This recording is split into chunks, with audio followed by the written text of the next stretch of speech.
नमस्कार, मैं हूं आपके साथ साक्षी।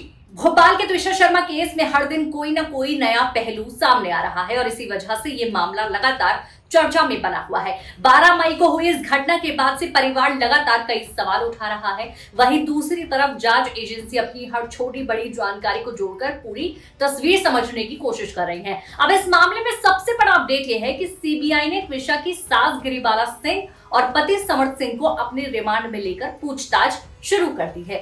माना जा रहा है कि आने वाले दिनों में इस पूछताछ से कई अहम जानकारियां सामने आ सकती हैं। दरअसल इस पूरे मामले में सबसे ज्यादा चर्चा उन बयानों की हो रही है जो घटना वाले दिन को लेकर दिए गए थे। समर्थ सिंह ने अपने बयान में कहा था कि उन्होंने त्विषा को फंदे से नीचे उतारा था, जबकि गिरिबाला सिंह का कहना है कि उन्होंने फंदे की गांठ खोली थी। अब सीबीआई इन दोनों बयानों को सिर्फ सुन नहीं रही है, बल्कि वैज्ञानिक तरीके से उनकी जांच कर रही है। यही वजह है कि जांच एजेंसी ने घटनास्थल जैसे हालात बनाकर पूरे सीन को दोबारा रिक्रिएट किया है। इसके लिए लगभग 80 किलो वजन वाले डमी का इस्तेमाल किया गया ताकि ये समझा जा सके कि उस दिन जो बातें बताई जा रही हैं वो वास्तव में संभव थी या फिर नहीं। आपको बता दें कि इस वक्त सीबीआई जो वो बेल्ट थी जिससे त्विषा ने फांसी लगाई, उस बेल्ट की भी जांच कर रही है जिससे फंदा लगाए जाने की बात वहां पर कही गई। एजेंसी ये पता लगाने की भी कोशिश कर रही है कि ये बेल्ट कितना वजन सहन कर सकती है और क्या घटनास्थल की परिस्थितियां बयानों के मुताबिक थी।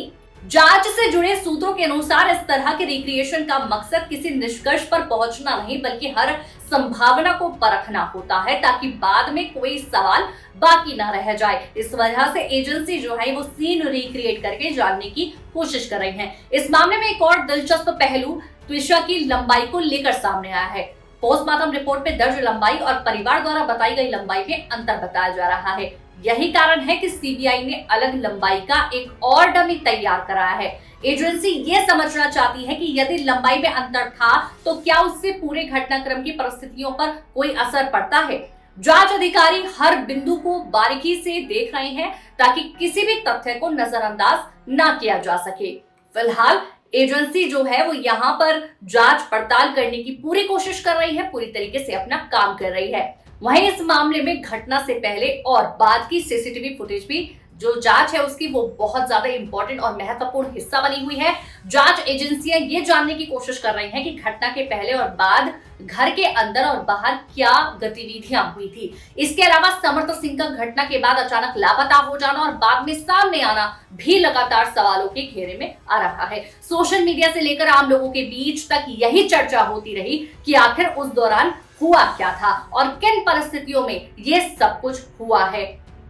सास गिरिबाला सिंह के कुछ बयानों को लेकर भी लगातार बहस छिड़ी हुई है। अलग अलग समय पर सामने आए बयानों ने लोगों के मन में कई सवाल खड़े कर दिए हैं और यही वजह है कि सीबीआई अब हर बयान को उपलब्ध तथ्यों और सबूतों के साथ मिलाकर देख रही है। जांच एजेंसी का प्रयास है कि किसी भी निष्कर्ष पर पहुंचने से पहले हर पहलू को पूरी तरह से परखा जाए। आपको क्या लगता है कि सीबीआई जिस तरह से ये डमी बनाकर कोशिश कर रही है कि त्विषा के केस में आखिर कौन सही है कौन गलत है, आखिर क्या चीजें जो है वो होनी है सामने आनी बाकी है, उन पर जो जांच पड़ताल कर रही है वो सही है, क्या वो उस मकसद पर पहुंच पाएंगे जिस तरीके से यहाँ पर गिरिबाला सिंह जो है या समर्थ है वो अपने आप को सही साबित करने की कोशिश कर रहे हैं, बार बार कोशिश कर रहे हैं, बता रहे हैं सच, लेकिन कुछ चीजें जो है वो गड़बड़ी कर रही हैं जिसके बाद सीबीआई लगी हुई है। लेकिन आपको क्या लगता है कमेंट सेक्शन में जरूर बताइए, जांच पड़ताल सही हो रही है या नहीं, या फिर इसमें भी कोई चीज जो है वो रह चुकी है। वहीं आपको बता दें कि परिवार जो है वो लगातार